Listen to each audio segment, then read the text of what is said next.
Des notes à la calligraphie parfaite, pareil aux écritures des cahiers intimes de jadis. Une langue, c'est une vérité qui fait un peuple.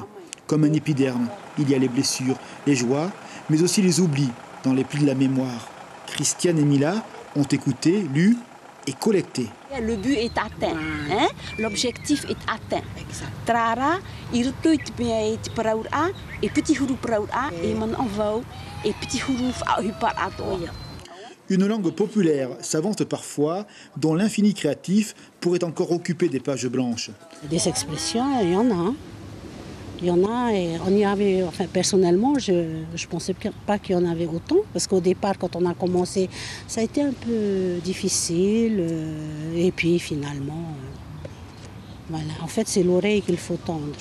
C'est un petit trésor, plus de 1200 expressions collectées avec des surprises, en tous les cas une langue encore vivante, une langue qui chante, une langue musicale. Christiane, si je vous dis, c'est du déjà vu, du déjà entendu, c'est pas le cas pour le livre, mais comment dit-on en tahitien ? Diantre, une expression extraordinaire, la rage du cœur.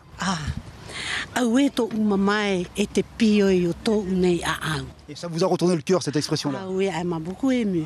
Pourquoi ? Parce que les mots qui sont dits me touchent vraiment directement au cœur et puis c'est beau. L'ère du temps est au martyr des langues, l'anglais dominant. Mais l'enfantement du monde naît de la diversité des parlers. En Polynésie, des bénévoles se battent pour leur langue. Cherche, édite. Ce livre d'expression est le 7e d'une collection culturelle décidée par l'association Paraou, l'obligation de transmettre pour ne rien oublier. C'est un combat, mais ça revient de plus en plus tendance, on va dire. Mais effectivement, c'est un combat où je pense qu'il y a beaucoup de choses à faire pour que ça soit, que les jeunes parlent la langue polynésienne. Il y a du chemin à faire. Mais il y en a qui s'intéressent et tant mieux. La langue est un jeu de miroir et d'avenir. Plus on cherche en elle, plus on trouve, pareillement à l'écoute de son cœur, de ses sentiments. Et d'ailleurs, nos auteurs s'émerveillent de l'imaginaire du langage tahitien, ce qui redouble leur amour pour le Fénois et ses gens.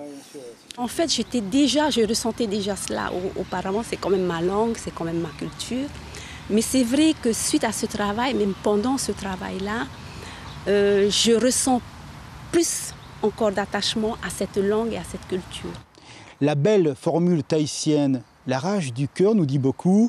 Et ce livre sur les expressions du pays, expressément, est un pari sur la vie, est un pari pour la vie.